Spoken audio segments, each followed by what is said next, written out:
Oh, hi. We did it. Okay, that was too many, but I like it. It's called Three Claps. 3. Welcome back, Sean. How are you? I am so good. That's nice. Yeah. How are you? Super duper. Super duper. Excited for this movie. Is that a ABBA song? Anyway. We don't have Forrest here today as our normal guy. Today we have a new addition, Axel. Oh, and he's actually mic'd. He's right there. He prepared. Super duper. That was Axel. Axel, could you please press play on the movie? Oh, yeah.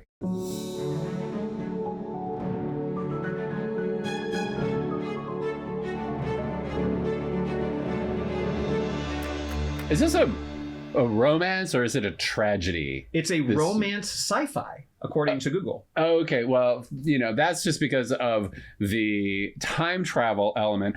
Oh, but before we start talking about it, let us tell everyone what it is. Montetré. I really love this movie. It's called Somewhere in Time. Okay. It's a great movie, starring Christopher Reeve and Jane Seymour and Christopher Plummer. It has all those people in it, for sure. Wonderful. Yeah. It's directed by the same fellow who did Jaws 2. I dare you to pronounce his name. It's Jano Schwark. Jano Schwark. Okay, sure. So he made this movie. He really wanted to make it, but they were going to have like an $8 million. Actually, Jaws 2 is really good. I'm sorry to interrupt. It is but Jaws 2, I like Jaws 2. But when he had met with one of the producers to get funding for this, they were trying to push this movie in. They had read the book. Everyone loved the book. Yeah. I hear the book's really good. They passed it to Jano, and they're like, I know a guy who just did Jaws 2, and among other things, he's good. And Jaws 2, let's give him this romance. Well, think about this, right? No. But I think there's some. So Stephen Douche, who does a Dosh. He changed his name. His name is now like Stephen Cooper or something like that. Yeah, I would change my name too. Whatever, but he changed his name. It's Douche. Douche. Yeah. That's Well, French. okay. So anyhow, he had. Okay, think about this, right? Richard Matheson, who wrote the book, also wrote the short story or the book Duel. Which Steven Spielberg goes on to do, right? Before he does Jaws. Well, he directed Duel, right? Right. Didn't you say he wrote it? Yeah. Steven directed. Richard Matheson wrote it. And Steven directed. Steven Spielberg directed Duel. Oh, I didn't realize that was the one that really put him on the map. I knew there was a Jaws. connection there. Yeah, and they're kind of similar. Yeah, this is a good movie. I think Duel is a good movie. Duel's good. Yeah, I need to watch it again. It's like that. It's like a nice sister film to Hitcher. It's got that guy Dennis Weaver. Yeah. He didn't want to really do Jaws 2, I believe. Jaws 2 and so he wanted to make this movie though when he got past the book called what's it called? Somewhere in Time. Bid Time Return. Oh, right, which is a quote from it's a quote from Richard III. Yeah. It's a very kind of a corny title, Bid Time Return. Well, they realized Americans might not understand the word bid as much. They might think of like bidding, put in a bid down. Yeah, instead of asking to return. So to finish, he says to the producers of Jaws 2, like, I told them then that if I do this, they owe me one. And they inevitably... Oh my God! And Somewhere in Time was their payback. Yeah. Well, but still, they owe him another one. He went for an $8 million budget. They had that when they started pulling names in, and inevitably they were given 4. Yeah, it didn't have much of a budget, which is fine. Which it doesn't really seem to suffer. Yeah, I don't think so. But there's another silly title though that did actually survive, and it's Richard Collier, Christopher Reeve's first play called Too Much Spring, which is just the dumbest name, for it. Well, that's not in the original book. Oh, it's not. Well, it's in the movie. He writes for TV.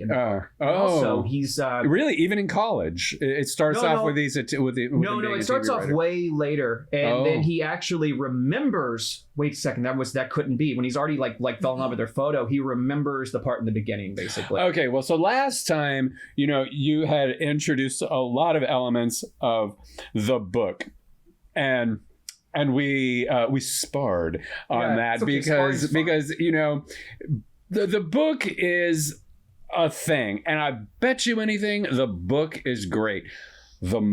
Books and movies are totally different animals. There's an entirely different vocabulary, a different way of communication, and things that are spelled out in pages can be done in a glance, in film because of... Going off of that, I don't want to ruin the book for anyone. But I'm going to start talking about something that's totally different and how it ends. And so, spoiler alert for everything. But in the book, he actually has a brain tumor, and it's introduced. Right. Yes, and that makes sense. I was just about to crack it open. Yeah, It's about 384 pages. We were going to crack his head open and pull the brain tumor. Well, Axel, it must be a doctor. The directors and the writers, because the writer Richard Matheson also wrote the script, and He and they sure agreed, did. and they agreed that you cannot. Basically, terminal illness. They said, and I quote: "Terminal illness does not show up really on film." Well, So we'll have him die of a broken heart. Tell that to Deborah Winger in terms of endearment, because you know what? Well, that whole movie. Okay. No, Terms of Endearment is not a terrible illness. movie. That's the one movie you immediately think of as Terms of Endearment. Well, kind of, yeah, because she dies. It should have been called Terminal Illnesses of Endearment. Terminal illnesses of endearment. But yeah, and that one and Steel Magnolias is another one where they die. Anyway, okay, so before we really get into Richard this, Collier, before we move on from that, Richard is also the name of the writer. So in the book, he does play Richard Matheson, and his brother is having pieced all of his journal entries and different dialogues that he's done, like talking into a box, right. which of course he didn't bring back in the past.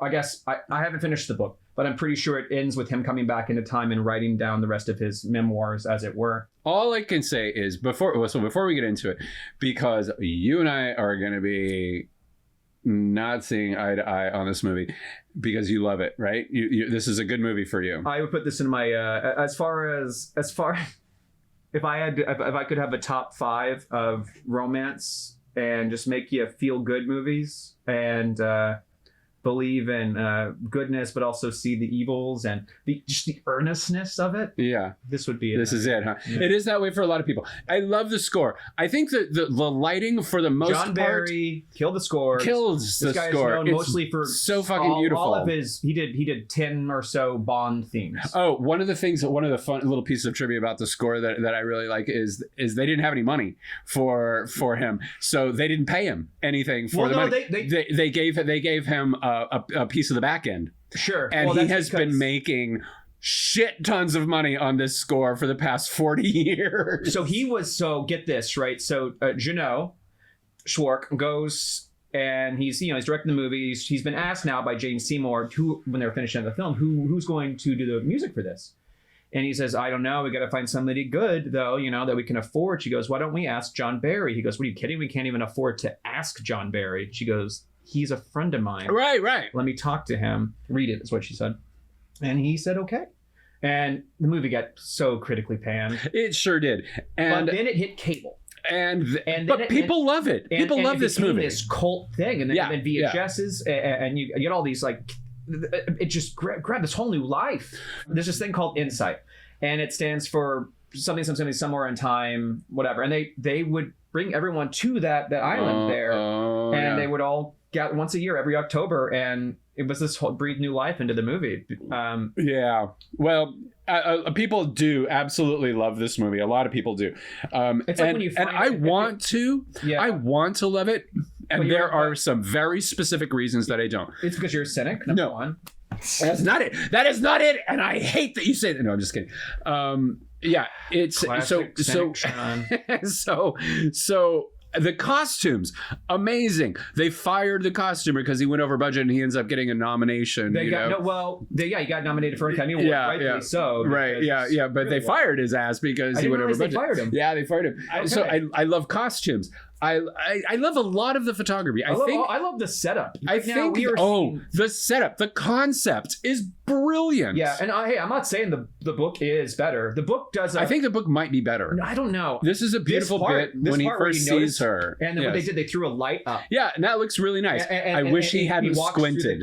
I didn't want him to squint. I wanted him to not squint, but he squints. Well, okay, he squints. Fine. So here's the thing. The concept, the Christopher Reeve. I mean, look, there he is, and he sees her for the second time. One of his best moments is when the old lady sees him. The first time being in the old woman. The old woman, yeah, and that look on Christopher Reeve's face. I mean, that was just a brilliant, affecting, moving moment. But this is why I don't like the movie, because Richard Matheson wrote it, and Richard Matheson should not have written this script. he adapted it very well with some notable and fatal exceptions. Well, he had influence, of course, from the director and other. He didn't write it. I mean, he wrote it, but he had that, like, hey, that's great, Richard, but can you also do this? You know, Well, I don't- I mean, there was. I don't know what the he didn't do it all by- communication was. There was a collaborative effort between. Should have been a more collaborative effort. Between Dosh and the director Schwark and Richard. They worked together. They all really loved it. I mean, Jane Seymour, she fought so hard to get this role. She showed up. Yeah, She showed up in costume, like in the period. She kind of like floats through every The book does scene. a great job of you him know? traveling through time. He like they say like Okay, the date- time travel. They say thing the date is so many times in the book. so terrible. It goes on, and like you're there. No, I love this time travel. No, the time travel thing, You- could have been great, but it was not handled well in this. What are you talking about? Well, here's what I'm talking about. It sucks because he's like laying there on his bed and he's talking to, he's trying, Well, and then he's got the he's like, oh, whoops, I've got the tape recorder. No, I love so he that. puts That's the such a tape great- recorder under there. Nowadays movies, they would have montage and CGI'd the shit out of that. Okay, there They go through needed whole to be thing. a They bit go of through a whole CGI. fucking thing, different series of. I should get clues actually. I love Yes. the research. Yeah, here's the problem. So it's very clunky setup. Very, very clumsy and ham-fisted the way in which he like goes to see his former professor, who then says, oh well, the professor for one thing is on his way to classroom. Possible, and he Stops and he's like, now that is let us go into an empty room and talk, even though a moment ago I was on my way to class. No, this is you are doing a bad job of understanding how time has passed. Actually, I'm doing a good job of watching this movie and he goes and talks deconstructing it. He talks to the guy.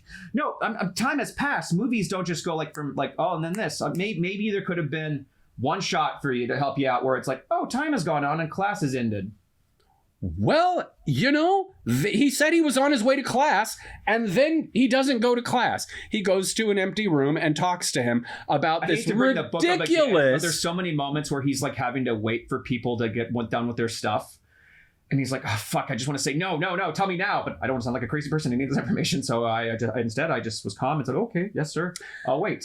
There's a lot of that And so that's the way I see it. Again, I've never read the book before, so I was completely fine with that. I think the book is probably very well done. I just wish the script had not been written by Richard Matheson, because for me, every single thing that is wrong with this movie is because of Richard Matheson, because he was so clumsy.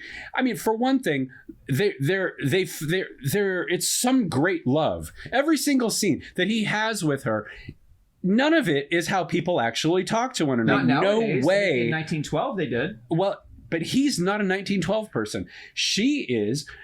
But he's a writer, and he does his research, and he's trying to do the part. Okay, you're making a lot of excuses for this. It would work. It would have worked so much better if it had had better scenes where they actually fell in love. You know what does a better job of two people falling madly in love at first sight is Steven Spielberg's Duel? West Side Story is a perfect movie. Sorry, did you just... From the original West Side Story is an absolutely perfect movie. So not Steven Spielberg's, but the original. The original West Side Story is a perfect movie. However, what made it perfect? Was it all of the component pieces? What? Well, I'm white, and now I'm not white. That's racist. That's what they did in West Side Story. I don't know what you mean. Lots of caked on makeup.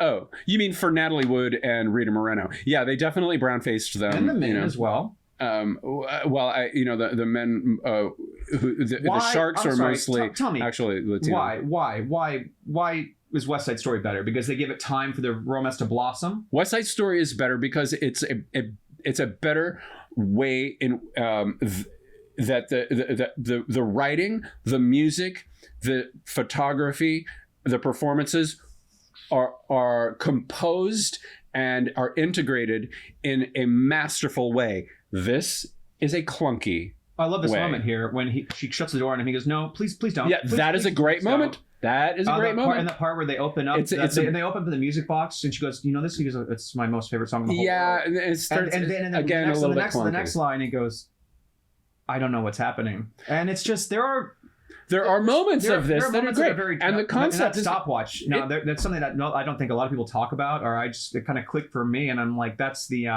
it's the ever revolving stopwatch that is handed to him, and then he leaves it behind for her. There's no source of where it ever came from.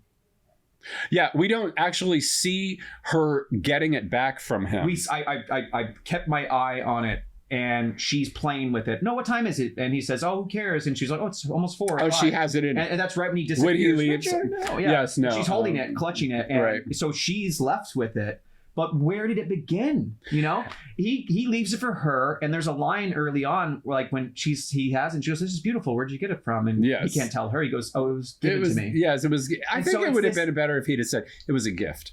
Whatever is whatever. said, it was given to me. Well, He does say that. You are being so nitpicky. Oh no! I'm very nitpicky You about should this say script the word gift because slightly different.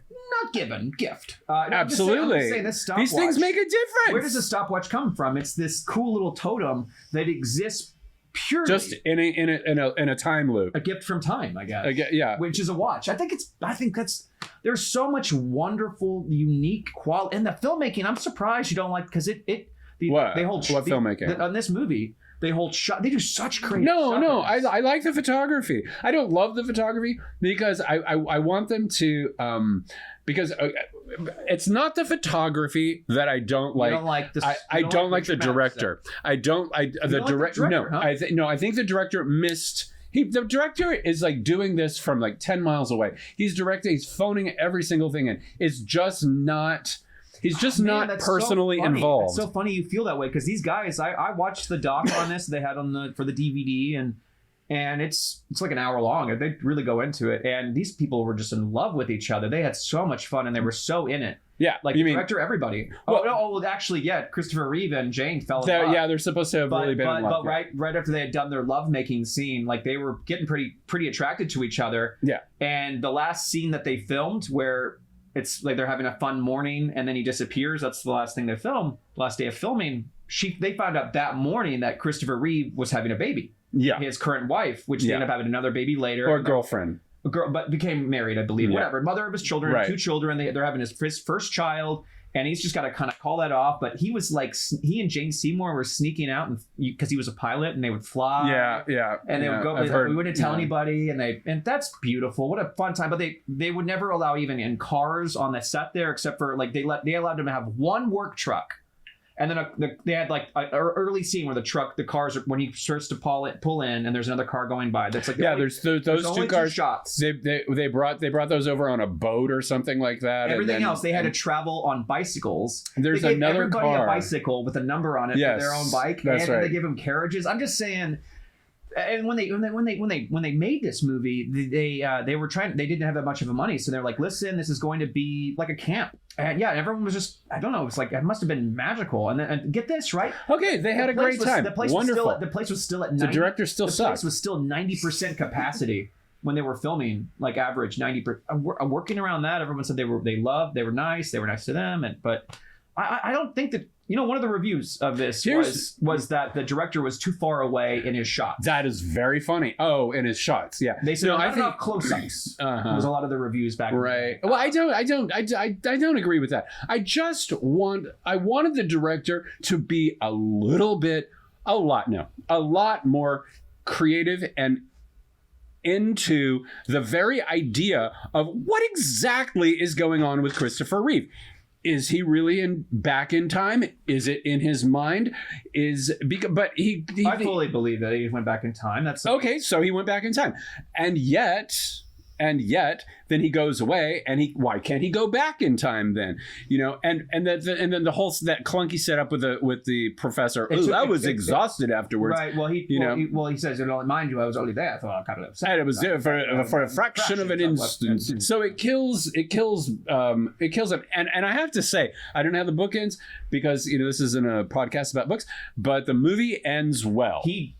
He dies of a brain tumor. I'm fairly certain he comes back in time and he dies of the brain tumor. Okay. But, I just got to the point where he's kind of being told off by Christopher Plummer's character. gosh, what is his name? Oh, it's William Robinson. I only know that because of Robin Williams. And that's that's like a funny. flip, right? That's funny. And that is such a tragic misuse. We only get a little bit of his conniving, and we have no idea why he has warned Elise McKenna, Jane Seymour, that there's going to be a man. How does he know this? We don't know. Well, is he a psychic? No, it's because it's nothing to do with him actually knowing. It's just because that's his bread and butter. Yeah, they like, make a big deal from me. No, they make a big deal of it, and she says, "Is it you?" That's great. It is. It is great. That's an 80-yard line though too, because when she did it, she said she was so flustered. And she goes, "Is it Jew?" Oh. Anyhow, she dubbed it. And so here he is, and now Christopher has they did their best. Look at that. They did their best to not make him look as big as he is. Also, he's because he's Superman right now. He's huge. He's perfect in every way. And Jane Seymour is a munchkin. She's like 3 feet tall. And I know this because job with the recording, because I met Jane Seymour one time, and she's just not a tall lady, and so I'm wondering, when they're next to one another, is she on these things? Yeah, I am not a hater of this movie. In fact, the first time I watched it twice for this podcast. Yeah, that's a hell of a sacrifice. There's a lot of, I don't know, in-camera effects. This movie also. Oh my God! That one effect where she has her photograph taken, and then they kind of like superimpose the cameo. Oh my God! You are such a fucking pussy. This is just no. Just there's just so much no. I am like a pussy because I like when people give birth to great ideas. That was not a great idea. That was cheese. Serious cheese. Man, no, it's beautiful. I love just that magical moment of him being there for that. I mean, I get this movie. You're right. It's not a perfect movie, but to me, it's. I think. Oh, but I think that's why I'm so hurt by this movie, because it nails it, and then fails miserably. And so, in my opinion, to me, this is a guilty pleasure for me. I guess what I could say. I feel I get a little red in the cheeks if somebody asks me what's one of your favorite movies, and I say this. It's very cute that that you like this movie. Yeah, and because it is potentially such a romantic movie. Yeah, it's very great. sweet. I love this. I think I love this movie the same way I love the original Batman from Tim Burton. A lot of style over substance, and I can piece it all together myself. I'm just okay. So style. So the photography, it pisses me off because every once in a while they're just like shooting. This is normal. Now we're going to be an impressionist painting while they're rowing across. They might have changed whatever they put in front of their lens, but they did change their film stock for past to present. So did they use new old film stock? They used old Kodak, but everything at the time was like all Technicolor and whatnot. They're like, no, we got to use this older stuff that kind of gives this dreamy quality. And it does. I think that what I want to see is what you occasionally see, and that is shots that are framed. Okay, because what is he doing? Is he really time tripping, or is he in his head? Because if he's in his head, we know he's gone back because he saw his own name signature. Yeah, whatever. I mean, that's the one that ties it all in. I think the whole thing. His name signature. What the fuck does that mean? The whole thing could be in his head, and there should be more of a question about that. And when he's there in 1912, what I want to see every shot framed like a painting, like what a modern man thinks that 1912 looked like, not what 1912 really looked like. That's what I was saying. All right. I think I know why you are so attracted to this movie, and it's because it really hits on the unities. So it's got the Aristotelian elements, the unities for a tragedy. It must happen in 24 hours. It must be in one location, and time and the action must be very, very focused, which this has all of those characteristics. In spades, yeah. I mean, the movie does do the 24-hour, as it were, but not for the first 40 minutes or so. We are. Oh, right. No, that's an entirely different thing. Yeah. Mix up where, like, yeah, okay, for the next. And I guess a lot of scripts do that where they get your setup for a while, and then everything else is like in a day's. Well, ever since Psycho, you can do that. Right. You can have the first 40 minutes of your movie be one movie, and then boink, you turn. Love that we don't meet Jane Seymour until 45 minutes in. Yeah, exactly. So another nice touch, so I don't forget about this, as her as the older person, when she's looking out the window, having said hello to Richard, and she dies that night. Yes. She looks at I guess she's in the hotel, because she looks out the window and she looks at that lighthouse structure, whatever that is. She's in her house. No, because she opens the window and sees that lighthouse structure. Because at the end of this movie, when he's getting about to become catatonic, he's looking out that window too, and he sees the exact same structure. They die looking out the same window. I'm just saying. Well, this is a movie to study and learn from. Maybe not emulate. This movie? Yeah. Somewhere in Time? Yeah. Oh, completely agree. I would love. Okay, so hello Hollywood. Since you cannot manage to do a new movie and you only do remakes, don't even try.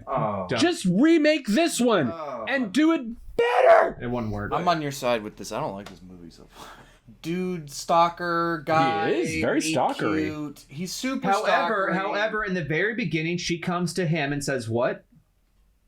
She doesn't come to him. She does, as an old woman. Oh, she comes to him in the very beginning, before 1912, and says, "Come back to me." Oh, and by the way, in that scene, did you know that George Wendt and Macy, William Macy? It's fun to find little cameos like that. Yeah, William H. Macy's a good one.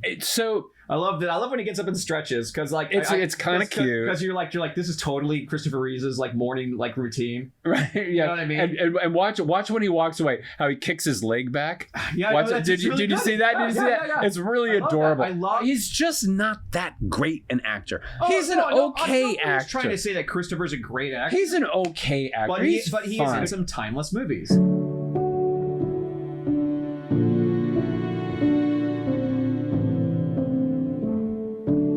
Oh, this is a beautiful shot. Yeah, and he's singing the song right there. Oh yeah, he's doing that Rachmaninoff. And she goes, "Which one is that?" And he says he says which one it is. It starts with an R. Well, that's Rhapsody. And she goes, I've never heard that one. It's because it doesn't come out for like another 12 years. Yeah, he's like 22 years. It comes out in 1934 or something like that. It's like 22 years later. I didn't know. Nice little touch. Yeah. Again, another little moment where he first like kind of heard this music, and it's one of those. It's kind of like The Watch. I love this scene where she says, "Stick out your tongue," and he's like, "I'm sorry, what?" Right. Yeah. When he first walks out and he's cut himself because he doesn't know how to use a straight razor. Sure. Yeah, that's pretty. The guy that walks by and he goes, he goes, astonishing, and he walks in. That's the writer. That's Richard Matheson. Yeah. Right. Yes. Yeah. And the guy who plays Arthur's father. See, okay, who plays Arthur's father? The little boy. Yeah, I don't know who plays Arthur's father. He looks so much like Matheson. He does. In fact, I thought it was Matheson at first, but it's not. But he has he shakes his head. He's like, for no reason, as Christopher Reeve, like, oh yeah, that's right. He leaves and he's like, where are they? Have they left? Oh, they've already checked out. And Christopher Reeve, runs down the hall and for no reason, the guy just like looks at him and shakes his head. It's like, see, it's little things like that bug me, because why? Why have him shake his head disapprovingly? There's no reason. Well, they're not going into close-ups too often. And okay, if they had maybe just say 10% of the time, they probably could have cut to that guy walking off the boy and been like nodding his head instead, or like, I wonder what's wrong with him. Anything else where they have different choices. They didn't have that many choices. Having said that, the ending, for instance, it goes up to the ceiling and comes back down. Yes, beautiful. Christopher Reeves talks about how when at one point he developed a certain rash to this medication, and he ended up flatlining at one point. And he just, I know this sounds corny, but right before I left, I said, sorry. I mumbled, I'm sorry. I have to leave. Hmm. and he was up staring at his body, and then they decided to put some epinephrine in him, I believe, and he was put right back in. Yeah. And he goes, and I couldn't help but think of this movie, like they got pretty fucking close to what that feels like. Yeah, sure. That's but an NDE. But that shot, it goes up to the white, and it's supposed to travel then like through, it goes up through the bedroom into the window, and it was a long shot they had done, and they pulled back the curtain wall so the camera could fit through, and all this. And it just went on. They were like, the director's like, yeah, everyone just talks about how, God, I wish that shot could have been kept as long as it was. But they did a fake thing, which is fine. The producers were just, God, I know it was like time, but it was just an extra minute, you know? Yeah. Like, please let it, like, because they put, can you imagine doing a shot like that where you're like going through the, like, and you're pulling it I back can, because I mean, I've seen they did it early for- Alfred Hitchcock movies. They also did a crazy thing like that for the Anna Kournikova movie that came out about 5 years ago or so. Yeah. And there's this shot where they pull everything apart in a ballroom, and they're going from room to room, and there's like a wall there, and then suddenly it's like it's not there. Sorry to bring it back to actually Somewhere in Time, but this is one of the best bits in the whole When she movie, breaks the play. in my opinion, Yeah. where she breaks the play and she has her own very, very, very short, but very heartfelt monologue about the man of her dreams. And this is, I think, Jane Seymour's best moment in the entire movie. It's really well done. I also love when they the lady on the left, the other nurse, Yeah, she's yeah. just like, She's what's like, going on? I'm yep. so confused. Right. Her eye, she's bugging out right now. Like, Yes. I love when she says, "I love him," and you see Christopher Plummer stand Yes. up out of his seat. Right. The Oh, one yeah. thing I don't like about this scene is the fact that she's talking way too low for anybody to hear. Fine. Oh. Okay, fine. He can hear. Okay, yes, he can hear. Everybody seems to be able to hear. Right, Yeah, exactly. So, but you can buy it. It's a movie. That's one of I that's don't- one of my few. That's knocks on very theater. funny. That's very funny that takes you out, because I completely Isn't that odd? buy Yeah, it. that's, You know, yeah, that's odd. That takes me out, exactly. But I think that, let's say, like Birdman did it pretty well, where they actually are talking loud when they're on stage. Oh yeah. You know, even though it. I didn't see that movie. Oh, Good. That's Yeah, pretty well done. Yeah. Michael That's Keaton. a Michael Keaton movie. Michael Keaton, Yeah, a lot of yeah. people in that. Emma Stone's great in it. Zach I Galifianakis love has a Emma moment. Stone. Edward Norton is Yeah. great in it. There's only like one bad scene in the entire movie, And okay, and it all looks like she's one pretty. shot. Hey, wait, what's the bad scene? It's when they go up to the rooftop for the second conversation with Edward Norton and Emma Stone, and he's like, "I think you're great," blah blah blah, and then they kind of have a sex scene which then like goes up into the rafters, and then they push down to the rafters, I think, and that whole interconnection area is bunk as shit. You can tell that it's a green screen in the background. That's not why I like it. That dialogue is awful. Mm. Edward Norton says something like, "Well," she's like, "Well, cool is cool," and he's like, "Well, cool as you," or some bullshit like that. Ew. It's some bullshit line like Ew, that, yeah. and it's gross. But the movie's really well done. Really well done. He's supposed to be gross, though. The But this illusion is- was broken. You've heard that the joke that, you know, the writer is the last person that, you know, somebody needs to fuck in order to get Well, they to did get that a job. amazingly in He Bowfinger. goes, I don't know. You've never seen Bowfinger? I don't think so. Oh my god, that's the next Ooh. movie we're doing. Oh, okay. All right, fine. Steve Yeah. Martin. Who? Steve Martin. Okay, Steve Martin. Ed Murphy. I Eddie. don't know who that is. Oh, Eddie Murphy. Okay. Playing two roles. Oh. Awesome. Amazing cast. Oh, you're gonna love this movie. Okay, Heather great. Graham. I like both of them. Heather Graham, you're gonna love. I how like Heather Graham. She's gonna see her. I'm not gonna. I don't want to ruin anything. I'm not gonna ruin anything. Okay, great. Well, Bowfinger it is then. They're about to fuck now. I think I do it quite. And there's been nothing. They don't have that relationship They've stared yet. into each other's eyes longingly. They have stared into each other's They've had eyes moments longingly. on long walks, and we've seen certain perfunctuations of the perfunctory moments of them, and together we've seen these. 90% of their relationship is Richard Collier saying, "Please let me talk to you. Please let me talk to you." Well, he's drawn to her like moth to flame.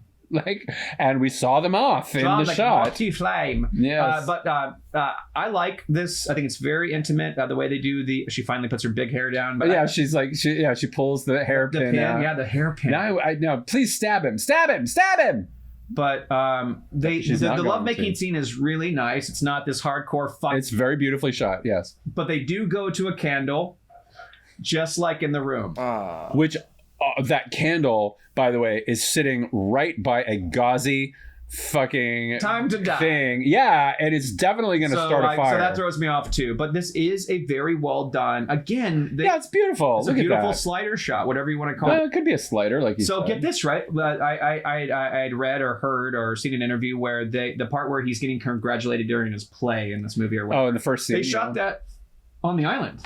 Oh, did they? They must have used all of the extras that they had there at the same time. And yeah. that's why it's all kind of dark and black, and it's kind of a push in. Like, you're not seeing too much of the environment. Okay, so now she takes a bite of chicken, and then they kiss. So it's chicken kiss. Well, let's eat some carcasses. Yeah, chicken kiss. Ew, Whatever, I don't know. whatever. They could have had strawberries. Strawberries are always sexy. They could have had strawberries. You're right. Why not switch it to fruits or anything that's not like bones and carcasses of dead animals? Not like exactly, yeah. But you know, yeah. So as far as like downers endings go, I think I just don't really like Jane Seymour very much.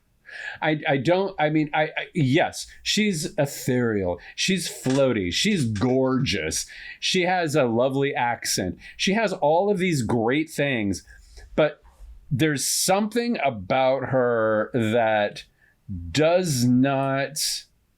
That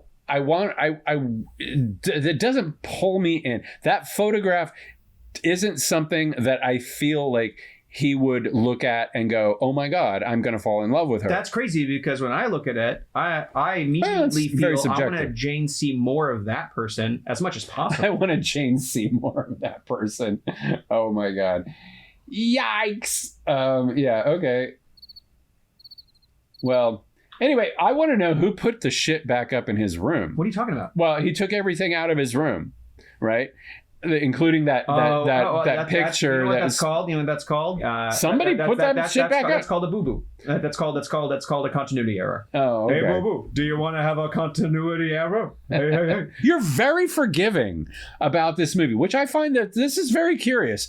You're very forgiving about a lot of shit that I have heard you definitely not be forgiving about. Because you love this movie. And I understand. This movie doesn't talk down to me.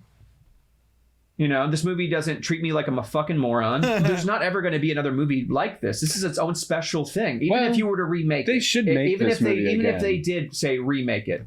Richard Matheson, what was his character called? Astonished Man. Because he walks by and goes, astonishing. Astonishing, right. Yes, astonished man. It's pretty good. Yeah. It's a very short cast, though. Yeah. But in any case, in summary, I really do like this movie. I like so much about this movie. I wish two things. I wish the director had been a little bit more inventive and a little bit more invested in the concept. I wish that they had. I wish that Richard Matheson had. They had said, "Thank you for the book. It's brilliant. Thanks for your draft. We're gonna hire an actual screenwriter, right, to make it." I think that would have, for me, those are the two things that bug me about the movie. Everything else, I really like. I really like the concept. You know, I don't dislike Jane Seymour. She's fine. I love Christopher Reeve. He's adorable, and you know, and no matter what he does, I just love Christopher Reeve. And Christopher Plummer is Christopher Plummer. To me, we've actually brought him up so many times throughout Christopher Plummer. Have we? Throughout the podcast, because he's just like in basically everything, and he's just always that awesome, reliable sideman. And the movie's over. I love this movie. I have, again, not much to. I know what its faults are, and you're forgiving of them. You know, there are faults in the stars, Sean. The faults in our stars, I believe. I said the stars. Yeah. I wasn't trying to quote somebody. I was making my own thing up. All right. I heard that it came out at the exact same time as the Blues Brothers. And so was it 80? Oh, yeah, that makes sense. And so the who made this? Universal, yeah, also made Blues Brothers, and they put all of their marketing into Blues Brothers because they thought they were going to lose so much money on the Blues Brothers, which of course they, clearly did not. Right. And so they kind of buried this. Well, they had given it like a small release, and then it was going to get a bigger one, but then it got panned by the critics. But then it got panned by the critics. But then it apparently ran for over a year solid in Hong Kong, and then it stopped. And then people demanded that they bring it back, and they got a re-release. And then it got cable, and then other audience members, who hadn't seen it when it was released, found it and have turned it into the cult phenomenon. And good on them for that. Because it definitely needs to be not forgotten. It's a great movie, right, with a couple of problems that are personal to me. However, if you had been hit in the head with a hammer, and you kind of went a little bit that way, I'm gonna give Somewhere in Time 2 solid claps. I'm gonna give it 1, 2.5. Okay. 2.5 from you, 2 from me. I highly recommend it. I think everybody should watch it. I think it's really wonderful. Yep. Yeah, I mean, whether or not you like it or dislike it, however much hate mail you get, and you're trying to kind of pull it back a little bit so people don't hate you too much. Bring it. Okay. Right, cool. All right. Guys, I'll see you next time. Yep. See you next time. Bye.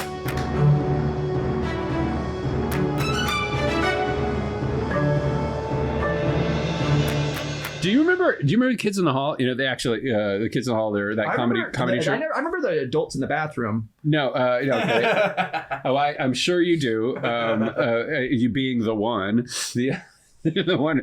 How do you turn that back on me? The kids, that was a solid joke, and you turn it around on me.